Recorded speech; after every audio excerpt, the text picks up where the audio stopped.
This is a school dedicated to children, dedicated to the way children learn, the way children grow and develop.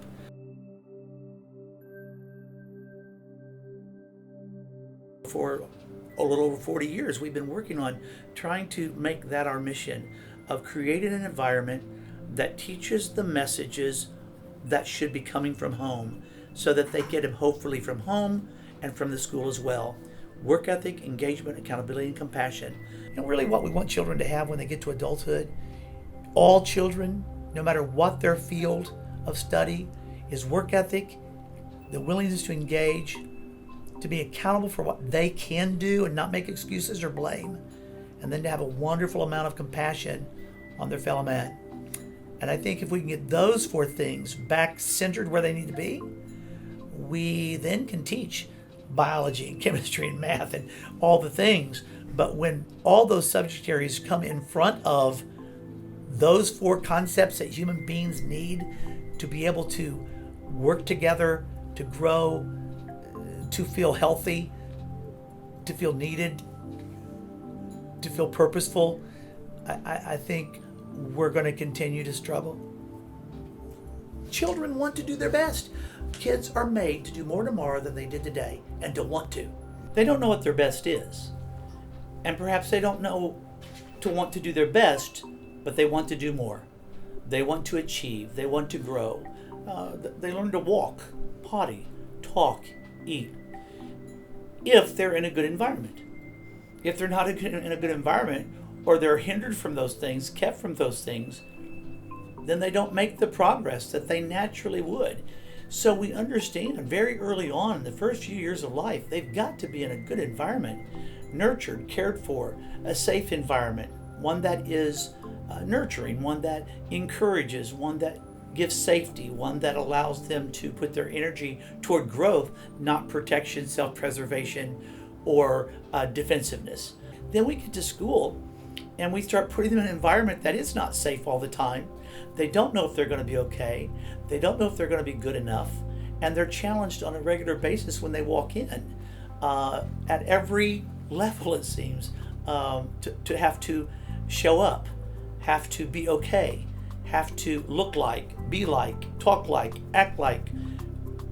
And so a great amount of their energy suddenly goes toward that. And that's very, very unfortunate, because when that energy is sucked out of them, what's left is not as much energy to learn. And this is not something we don't know, it's just something we don't acknowledge. As teachers and educators, we blame the child. He should try hard. If you would, then this will be your reward. And we get so concerned with the material that we forget to take care of this natural need for a child to feel safe.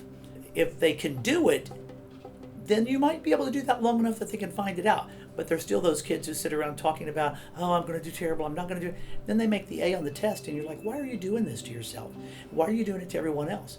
Well, because you're trying to protect yourself and you're trying to have an identity with everyone else.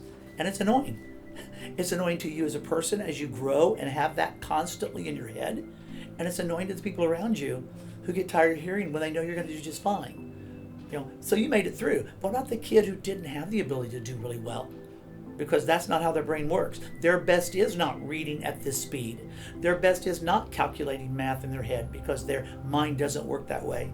That's not their best. Well, yeah, it is their best, but it doesn't look like the best. And so we keep asking them to be their best, but we keep telling them their best isn't good enough. It needs to be the best. And so they can't get through it. And so they learn to just shut down, or to cast it aside, or an identity that doesn't promote an attitude of engagement and seeking and wanting to learn. Because why bother? Why bother? Children are different. They have different needs. They have different interests. They have different skill sets. They have different abilities, processing speeds, all of those things that make us different. They exist, and we have to respect those things and let them be happy, and let them live, and let them learn, and let them grow to what they can, instead of trying to change things, because ultimately you're not going to change who that person is. But what we can do is change how that person feels. And then they can continue to do, not seeking the best, but seeking growth. And that's what we're asking. That's what we really want, to do more and willing to do more. At the Academy, I want to focus on what's going to make them the healthiest in life, just like a parent would in a family. We simply use academics to do it, but we don't do it at the expense of work ethic, engagement, accountability, and compassion.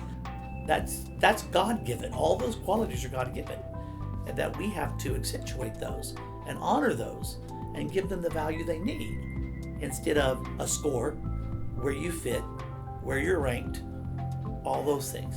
And that's what I want people to know about our school.